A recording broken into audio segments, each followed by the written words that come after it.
So you're interested in the Mirage 4000 in War Thunder. Whether you own this plane or just simply want to know more about it, I'm going to be the one to guide you through a comprehensive review of the aircraft. The order of this footage is in the same order that I played these games, so you'll get to learn the aircraft just by watching my mistakes and how I learned to deal with them. With that out of the way, let's get right into it. The Mirage 4000 is easily one of the best planes that France has ever had, and you can trust that judgment because I'm putting my money where my mouth is.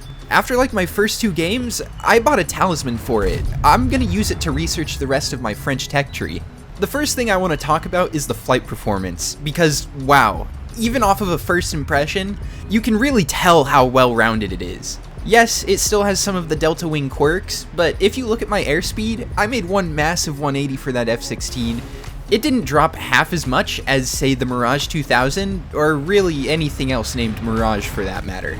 I don't know if that energy retention is because of the canards, or because you have 2 massive engines strapped to the back of this thing, but whatever it is, I'm not complaining. It makes it much easier and much more flexible to fly this thing around when you can choose whether you want to hold your speed or dump the air brake and watch it all go away. It just gives you more options, and more options is always more good. The only thing I don't really like about it, and this happens on a lot of other Delta Wings as well, is the difference between turning with your mouse and turning with your keyboard.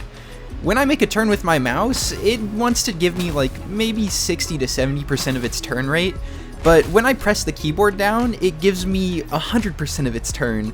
But if you're trying to turn like 80%, well, it doesn't always want to work with you on that. But that's just me trying to fish around to find things that's negative about its flight performance. Other than that, I can't really think of anything at all. I would go as far as to say it has one of the best flight models in the game. I mean, I would take this over a MiG-29. And that's why I'm here uploading this today, because Gaijin managed to add something fun into the game, and that's rare. I took a 4-month break because there was nothing new or fun to talk about. But with this patch, I'm gonna turn that around because everything they added is fun. So if you could please just make sure that that subscribe button is pressed, I'll make sure that my uploads outpace the heat death of the universe. Now, I'm not going to show it in this video because I don't do close air support, but France managed to make a jet that can carry bombs and missiles at the same time, so if you're into that, I mean, go crazy, I guess. It also gets a handful of laser-guided bombs and 4 laser-guided missiles, so it's a really good day to be a French top tier.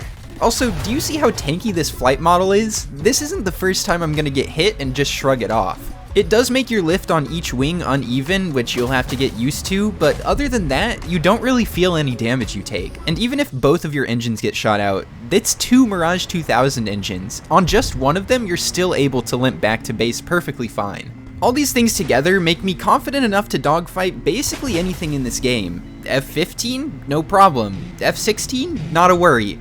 The Russians and their high AOA MiG-29s and Su-27s, you got answers for them all. With a little bit of air brake and a whole lot of thrust, you too can be like me.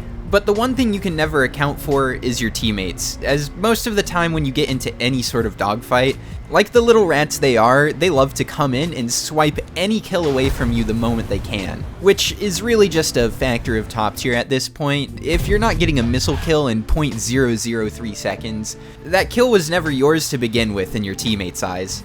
But hey, I've yapped on long enough about the flight performance. Let's move on to all the other parts of this aircraft. And I need to address the elephant in the room here. This thing carries 8 missiles. That's twice as much as the Mirage 2000 that it's based off of. Wow, good job French engineers. You managed to make a plane that can carry 6 or more missiles. Congratulations on catching up with the rest of the world. At 8 missiles, you have enough firepower to not really care about how many missiles you have. I don't know if you get what I mean by that, but I just kind of fire them off indiscriminately at any red dot in the area. And most of the time, I'll still have enough missiles left over to clean up the last 1 to 2 kills at the end of the game. Now being French, your missiles consist of the R550 Magic II or the Super 530D.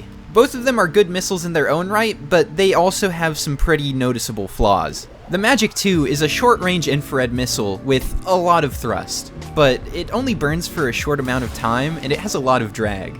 So the moment that thing comes off the burner, it's falling out of the sky. I mean, I feel like I've thrown rocks farther than the Magic II can fly. It mostly comes down to how the fins are designed. It has a lot of drag, but this also gives it access to 35 Gs of maneuverability. which isn't the best in the game anymore considering we have the Python, the new Japanese AAM-3, or the Horsemen of the Apocalypse, the R73. All of those come in 5G above the Magic 2 at 40, but really it's such a minimal increase in pull that you don't really notice it. The Magic 2 still feels like one of the better dogfight missiles in the game. But when you have 8 of them, or 6 if you take the radar missiles, you have enough missiles to just kind of throw them out and test the limits of them. A lot of missile shots I take with these things are at the limits of either their maneuverability or their range. And if it misses, it isn't really the end of the world, because you can just throw another follow-up shot out there with better parameters. Also, shout out to France for putting missiles and bombs on fuel tanks. Yeah, let's put the things that explode on the things that burn. Now, onto the 530. I have some bad news for you guys. It's not very great right now. It did just receive a guidance buff, which is good because the last patch it would just blatantly miss for no reason. And I feel good enough to say that it's better than an AIM-7F or an AIM-7M. And if radars still worked the same way they did last patch, then that would just be it. That would be the end of this segment. The R530D is good. However, Gaijin decided to do a funny, silly, quirky little thing and change how literally every pulse Doppler radar works in the game. I'm not gonna get too into it because if I'm being honest, I myself don't even understand some of the radar lingo that's out there. But in practice, what that means is that you're going to be a lot more susceptible to anybody going perpendicular and notching you, or flying away from you and going cold. If that was the end of it, then I wouldn't be worried either. But it's the last change that really hurts. Because radar missiles are now attracted to chaff as infrared missiles are to flares. I mean, you have to drop more of them than you would flares, but if you dump out like 8 to 10 chaff, there's a good chance that a radar missile, even if it's in pulse Doppler, is still just going to miss. Now this is a pretty decent buff if you have a plane that likes to fly up high, you know, your Su-27s and your F-15s. They have missiles that have pretty decent range, both in their infrared and radar missiles. But France, with its little baby magics that don't like to travel very far, doesn't really fit the meta of flying high. Once you shoot off your radar missiles, you're not as good at dropping down on top of people and being able to spam everything off to get a bunch of kills. So overall, you just end up with a big, heavy radar missile that is good enough to hit people, but if they have spatial awareness, there's an even greater chance that it's gonna miss now. This even led me to, at times, get rid of the radar missiles altogether and just take the 8 magic loadout. And shout out to Desync and War Thunder for letting me not die here. One thing I don't see people talk about very often is flare patterns. On the Mirage 4000, you have access to 112 large caliber countermeasures, and they shoot out in a V pattern underneath you, which in my opinion is the best flare pattern in the game for trying to evade missiles. It puts the flares in a place where the missile's gonna see it and try and lead it away from the plane, which upwards shooting countermeasures don't really do. This is important for evading stuff like the AIM-9M, where you need to shoot countermeasures and then rapidly change directions to get out of the way of its seeker. There are 2 types of IRCCM that missiles in the game can have right now. The AIM-9M has the type where it turns off whenever it sees flares, so you need to shoot those out and change directions as quickly as possible.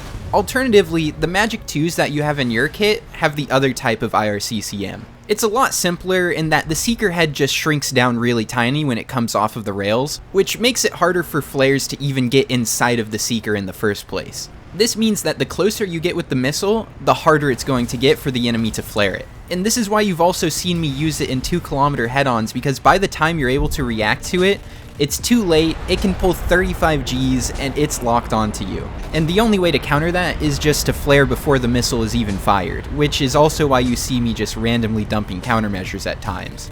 Don't mind my shooting here, it was a long day of recording, and I was really starting to fall off at this point. But hey, winning a dogfight against an F-16 is an accomplishment in of itself, so I'm gonna choose to look on the bright side that at least I didn't die there. Anyway, remember to subscribe, I'm gonna try and make more content. That's all for this video, and I'll see you guys next time. Bye-bye.